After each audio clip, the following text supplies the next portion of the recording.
Hello, this is Dr. James Rovira with ENC 1101.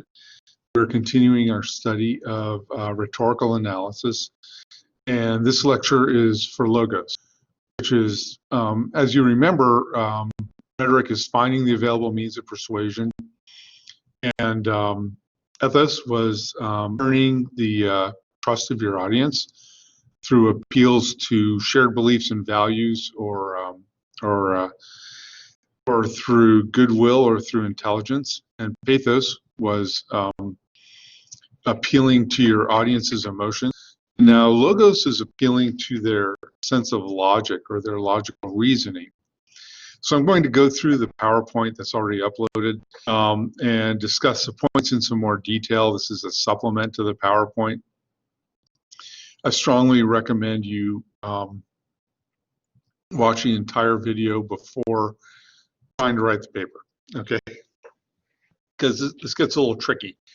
If you have questions, email me, all right? So logos, again, is finding the available means of persuasion using logic. And just so you know, this PowerPoint is going to be a little longer. I may skip some slides at the end, but keep up. Pay close attention. It gets, it starts out simple and it gets more difficult, okay? So evaluating someone's speech or writing for logos is to evaluate the logical structure of their argument. So, I mean, in a very simple way, you're just asking, does the speaker make sense to me? Why or why not? And the purpose of this lecture is to help you understand exactly why or why not. Some of the reasons, anyways. And we're going to begin again in ancient Greece. Aristotle, about 300 years before Christ, invented the discipline of logic. And the history of philosophical disputation, at least in the West, it begins in Greece with dialectic. And this goes back before Aristotle. So dialectic is a conversation between two people in which, and this is how it was back then, this term has taken on a lot more meaning since then, in which one participant asks questions and the other has to answer yes or no. So the series of questions and answers would continue until an unavoidable conclusion was reached. So, for example, one speaker might ask, is Socrates a man? And the next would answer yes. And then the first one might come back with a follow-up question, are all men mortal? And then the second speaker would say yes.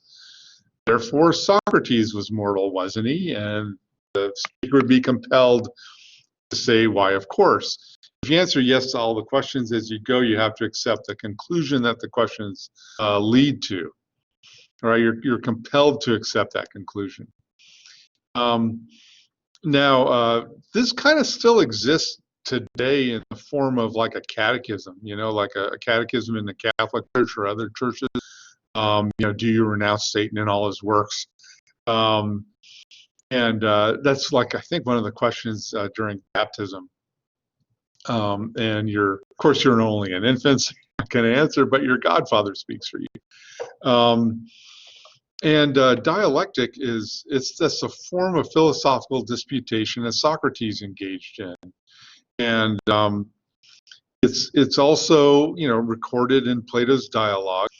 And you need to know, sometimes they didn't actually come up with an answer to these questions. Sometimes the conversation led to an impasse. They couldn't come to a conclusion. That's really pretty interesting.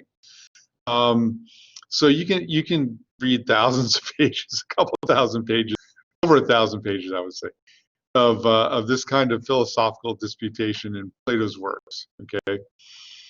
So this turns into a formal way of presenting an argument called a syllogism. And the most common parts of a syllogism, the most common kind of syllogism, I should say, consists of 3 parts. There are many different kinds. You would study them in formal logic. We're not going that way. But I'm going to present one. Okay. So you start out with a major premise, which gives specific information about an individual case, and you'll see what I mean by this in a second. And then a minor premise, which gives a general principle everyone would agree with. Then a conclusion, which the hearers are compelled to accept if they accept the major and the minor premises. So, if you're going to disagree with someone's argument, the easiest thing to do is assuming it's logically valid. So if an argument fits this form, that doesn't mean it's true. That just means it's logically valid. So if the premises or the assumptions on which the argument is based are false or incorrect or misleading, of course the conclusions aren't necessarily. So this is about validity. It's about the form of the argument. Okay. All this does is help you determine whether or not someone is reasoning correctly. It's possible. It's kind of like doing math. In fact, if you study formal logic, it's exactly like doing math. It looks like math, in fact, but it's like doing math also in the sense that you can show your work and do it wrong and accidentally get to the right conclusion, or you can show your work and do it right and accidentally write down the wrong answer. Okay, so getting the right answer isn't enough. You have to understand how people arrive at that answer. Okay, so our previous dialectical conversation would take this form as a syllogism. The major premise: Socrates is a man. That's a specific individual, specific case. Then the minor premise is all men are mortal, and that's a general truth. See, it's very general. So the conclusion: Socrates is mortal. Okay. And then Aristotle went on, and this is in Book 2 of the Rhetoric, he's explaining Logos, to suggest ways of briefly presenting an argument in a single sentence. He called those enthymemes. And yes, the word meme is in there for a reason, and that's where we get it from. Okay. One of the, it's meme is originates there. So instead of saying Socrates is a man, which is a major premise, and then all men are mortal, a minor premise, therefore Socrates is mortal, conclusion, you might say Socrates is mortal. So you start with the conclusion, for he is a man, and so you start with the conclusion in the first part of the sentence. You follow that with a comma. Use the word for or because, and then you say you use a major premise, which is a specific. The specific, claim that you're making, the narrow specific case, major premise. So Socrates is a man, is mortal, comma, for he is a man. All right, that's an example of an enthymeme, and you're presenting the whole argument in a single sentence. Now, as I just said, the opening claim, the parts of the enthymeme, Socrates is mortal, that's the opening claim, that's the conclusion of the syllogism. A connector word, because or for, and then a reason for a basis or a reason for accepting the opening claim. He is a man, and that's the major premise of the syllogism.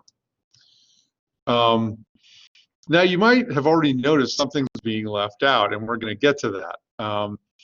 So a British philosopher named Stephen Toolman renamed these parts, okay? And his real interest was in ethical reasoning. But in the process of examining ethical reasoning, he taught us a lot about reasoning in general. So he would say that conclusion, the thing that you want someone to accept, the idea you want them to accept, he called that the claim. Socrates is mortal. And then the major premise, the reason for accepting the claim, he called that the reason. So Socrates is mortal is a claim, and he is a man is a reason. Okay. So you want to look at what's missing from the original syllogism. It is a minor premise, all men are mortal.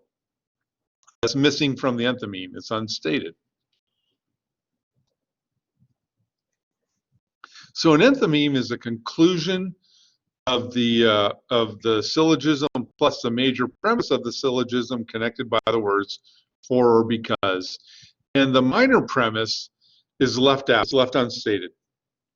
And Aristotle actually said that made your argument better if you left out that general truth. Because it's obvious. The minor premise is always a general truth everyone would accept. That's obvious. Okay? So if you leave it unstated, your audience participates in your reasoning process by plugging in the gaps in your argument, so to speak. Okay?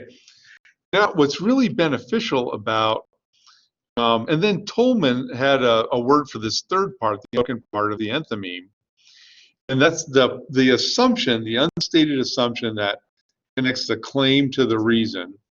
The minor premise of the syllogism, he called that the warrant. Okay, and the good thing about thinking about arguments this way is that in reality, and whenever people are stating claims and giving you reasons to accept them, okay, there's always unspoken assumptions, and looking at arguments this way reminds you that there are unspoken assumptions and asks you to figure out what they are. And that's part of evaluating someone's logic, their unspoken assumptions. Do you accept things they're assuming without saying? You need to know that they're assuming things without saying it in order to decide if you're going to accept or reject it. Okay. So people, we don't talk in syllogisms, okay? So an unspoken assumption is still part of an argument and has to be examined for its truthfulness or untruthfulness.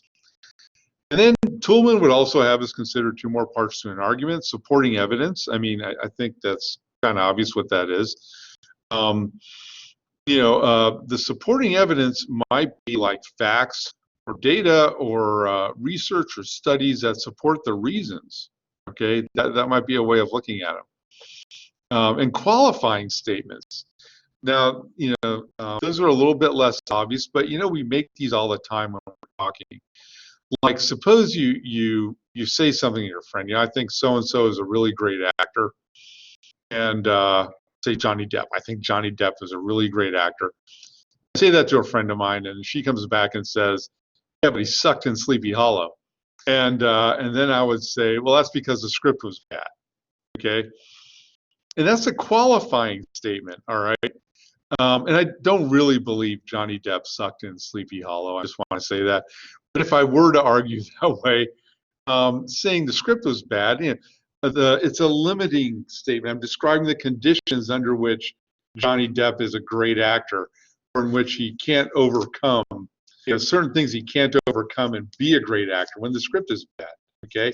So a qualifying statement is a limitation on an argument. It says conditions or qualifications or exclusions, anything that acknowledges that whatever you're saying isn't true at all times, in all places, and in all circumstances. The fact is, almost everything you claim has limitations like that. There's nothing that you're going to say that's true all the time, except for what I'm saying right now, of course. Nothing else is true all the time in all places and in all circumstances. There are always limiting factors, and qualifying statements is you explaining what those limiting factors are. Okay? And they're important because, and you have to state them. You got to say them out loud when you're writing, and you have to look for them in other people's arguments. Because while you're writing, people are going to be arguing with you in their heads. You might be arguing with me in your head right now. You'd be mistaken, but you might be doing that. And if you can anticipate some objection to your argument and address them, and even acknowledge when they're legitimate, because many times they will be. You don't have to completely defeat the opposition to defend your position, okay? Sometimes you just need to acknowledge the limitations of your argument. And if you can do that, if you can anticipate objections and speak to them in the course of your own presentation of an argument, you're a lot more convincing. And then if you demonstrate that you're considering alternate viewpoints, you increase your ethos. You show your audience that you can be trusted to consider other points of view, and you're knowledgeable about them. So you're demonstrating your intelligence. Okay. So qualifying statements just acknowledge the limitations of your claim, exceptions, the exclusions, the circumstances in which it's not true, or the conditions in which the only conditions in which it is true, and so on. So the 5 parts of an argument, according to Toolman, at least that we're studying here, is the claim, the reason, the warrant, supporting evidence, and qualifying statements. All right. So I have some examples of enthymemes here. So if we were going through this in class, you practice on these. The movie was bad because all they did was talk. All right. So the movie was bad is a claim because all they did was talk was a reason. So the warrant, the unspoken assumption for that one might be movies have to have action in them too in order to be good. Okay. Movies are boring when they're all talk, or something like that. That's more of a restatement, but that's an example of a warrant. And supporting evidence, I mean, you could actually time the amount of dialogue in a movie and describe how many minutes of dialogue there were relative to the total length of the movie. See, 90% of this movie was talking, or 95% of this movie was talking, okay? I timed all the dialogue. You should watch My Dinner with Andre. You'll see exactly what I'm talking about. So we would practice if we were like in class, and you would figure out the claim and the reason, and then the warrant, the unspoken assumption, and then supporting evidence. And then qualifying statements. The movie was bad because all they did was talk. What might be a qualifying statement? But I have to admit that dialogue was really interesting sometimes. I just wanted to see more action. That would be a kind of qualifying statement. Okay, so that wraps up our discussion of logos. When you are analyzing someone else's writing for logos, what you're going to want to do is examine their reasoning. Okay, try to examine, identify the claim, the reason, the warrant, their qualifying statements, and their supporting evidence. How they rationally present their argument. That's your job in the rhetorical analysis paper.